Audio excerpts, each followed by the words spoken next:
జీవమా మరణమా? దేవుడు నీ ముందుకు 2 మార్గాలు పెట్టాడు. ఆశీర్వాదమా శాపమా? మీరు కోరుకుంటున్నది ఏది? మోషే చివరి ప్రసంగం. దేవుని ఆజ్ఞలను మరిచినప్పుడు ఏమి జరుగుతుంది? వాగ్దాన దేశంలో ప్రవేశించే ముందు చివరి హెచ్చరికలు ద్వితీయోపదేశకాండంలో తెలుసుకుందాం. పంచకాండాలలో ఈ పుస్తకం చివరిది. ప్రారంభంలోనే మోషే 40 సంవత్సరాల అరణ్య ప్రయాణాన్ని జ్ఞాపకం చేశాడు.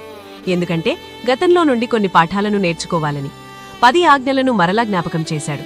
ఇక్కడ కనిపించే ఒక కీలకమైన మాట క్షమ. ఇశ్రాయేలు వినుము, మన దేవుడైన యెహోవా అద్వితీయుడగు యెహోవా, నీ పూర్ణ హృదయముతోనూ నీ పూర్ణాత్మతోనూ నీ పూర్ణ శక్తితోనూ నీ దేవుడైన యెహోవాను ప్రేమింపవలను.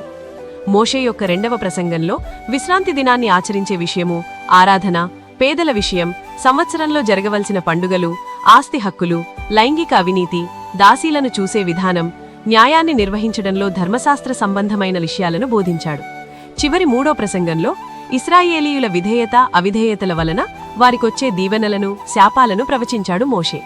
తన తర్వాత నాయకునిగా యెహోషువాను నియమించడం, చివరిగా మోషే మరణం. ఈ పుస్తకం మనకు విధేయత చూపాలి అనే పిలుపునిస్తూ ముగించబడింది.